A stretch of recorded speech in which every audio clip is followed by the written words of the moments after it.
जिस खबर के साथ हम शुरुआत करने जा रहे हैं वो खबरों में तो पिछले कुछ दिनों से थी, लेकिन उस पर पर्दा डाला जा रहा था या उससे इनकार किया जा रहा था। लेकिन अब पूरी तरह से सब कुछ सामने है। मध्य प्रदेश की सरकार में भी नाटक नजर आ रहा है, जैसा कि कर्नाटक में नाटक नजर आया था। कमलनाथ सरकार पर संकट के बादल हैं। करीब सरकार से नाराज राज्य के 10 से 11 विधायक कल गुड़गांव के एक 5 स्टार होटल में पहुंचे थे, लेकिन अब कांग्रेस नेता दिग्विजय सिंह का दावा है कि इनमें से 6 विधायक कांग्रेस कैंप में लौट आएंगे। दिग्विजय सिंह के मुताबिक बाकी के 4 विधायकों को बीजेपी ने बेंगलुरु भेज दिया है, लेकिन वो सभी लौट आएंगे। जो विधायक गुड़गांव के होटल पहुंचे थे उनमें कांग्रेस के भी 4 विधायक थे। इसके अलावा बीएसपी और समाजवादी पार्टी का विधायक भी है। दिग्विजय सिंह ने कहा कि मध्य प्रदेश की सरकार सुरक्षित थी, है और रहेगी। कल दिग्विजय सिंह गुड़गांव के उस होटल में पहुंचे थे जहां इन विधायकों को रखा गया था, लेकिन उन्हें विधायकों से मिलने नहीं दिया गया था। हमें मालूम पड़ गया था कि ये लोग इस तरह का लालच दे रहे हैं लोगों को, और परसों ही मैंने इसकी पोल खोल दी थी। तो उसमें बाकी लोग तो कोई नहीं आए थे, कुछ लोग आ गए थे।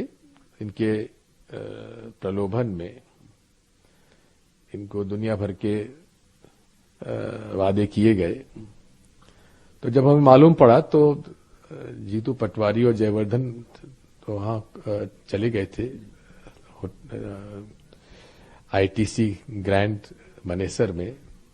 तो वहां इन लोगों से संपर्क हो गया था। तो जिनसे संपर्क हो गया था वो वापस हमारे साथ आने तैयार थे, लेकिन वहां भारतीय जनता पार्टी के पूर्व मंत्री रामपाल सिंह, नरोत्तम मिश्रा, अरविंद भदौरिया, संजय पाठक पूर्व मंत्री, ये सब लोग वहां उनको पैसे देने वाले थे। वहां पे अगर छापा डल गया होता तो हमने तो आज वो पकड़ लिया होता।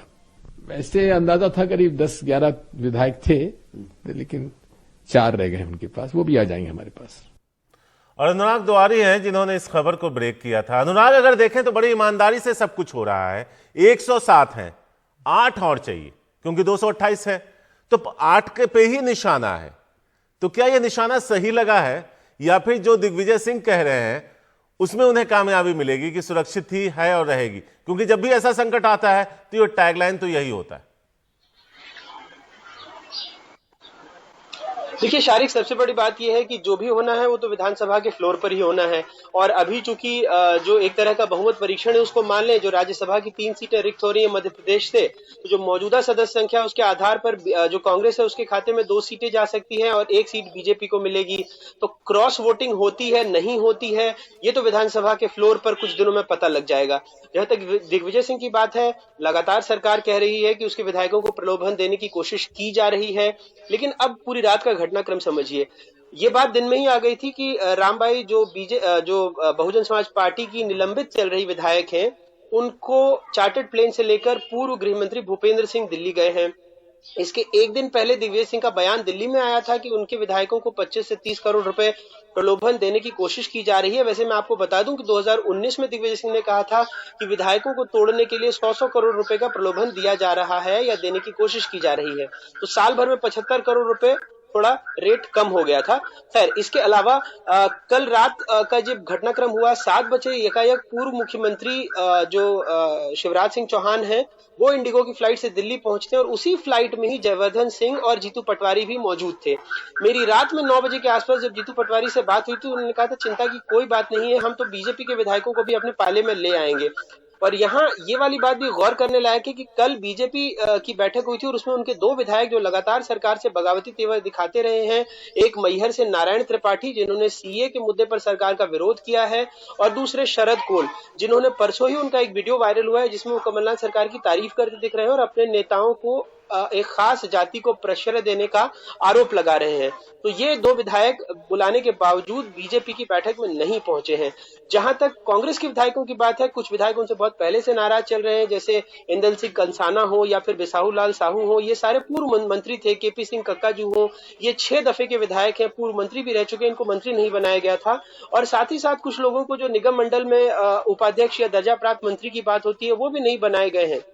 तो इसमें भी जो कुछ निर्दलीय विधायक हैं या फिर जैसे शेरा भैया वो लगातार कैबिनेट बर्थ की आस लगाए बैठे हैं, तो नाम इन्हीं लोगों का आ रहा है। लेकिन दिलचस्प बात यह है कि चाहे कांग्रेस हो चाहे बीजेपी हो, कौन कौन से विधायक गए हैं ये नाम कोई किसी को बता नहीं रहा है। और जब उन विधायकों से हमने संपर्क करने की कोशिश की, जैसे बसपा के विधायक से, तो रात में उन्होंने कहा कि ग्वालियर चंबल के विधायक को क्या कोई बंधक बना सकता है, हम तो अपनी मर्जी से यहाँ पर दिल्ली में रुके हुए हैं। इत्तेफाकन मैं और जो राजेश शुक्ला है सपा के विधायक, वो साथ में दिल्ली आए हुए हैं।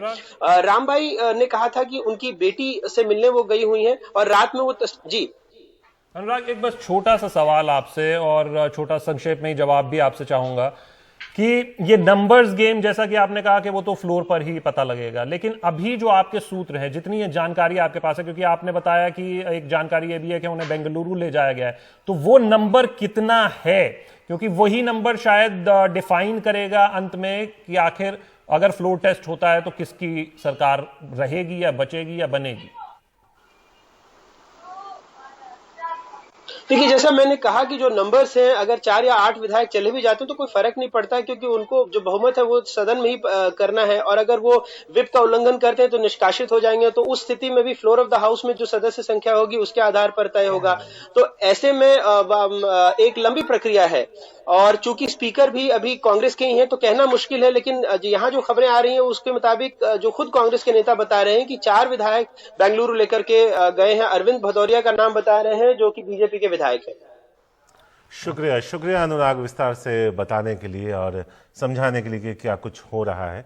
तो इस पर, इस खबर पर भी रहेगी नजर, लेकिन भोपाल में क्या कर्नाटक की तरह ही वहां भी नाटक शुरू हो गया है। उस होटल के बाहर भी कांग्रेस और बीजेपी के जो कार्यकर्ता हैं उनमें झड़प की खबरें आ गई हैं। गुरुग्राम के जिस होटल में इनको ठहराने की बात आई।